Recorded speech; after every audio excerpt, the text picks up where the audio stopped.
Question number 1, which of the following is the first post independence education commission in India? निम्नलिखित में से कौन सा भारत में स्वतंत्रता के बाद का पहला शिक्षण आयोग है? यूनिवर्सिटी एजुकेशन कमीशन, विश्वविद्यालय शिक्षा आयोग। Question number 2, what is the full form of NPTEL? National programme on technology enhance learning. Question number 3, what does NVEQF stand for? National vocational education qualification framework.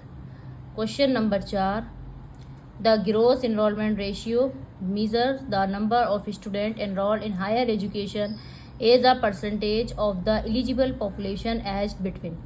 सकल नामांकन अनुपात GER उच्च शिक्षा में नामांकित छात्रों की संख्या को पात्र जनसंख्या के प्रतिशत के रूप में मापता है जिनकी आयु है 18 से 23 ईयर्स।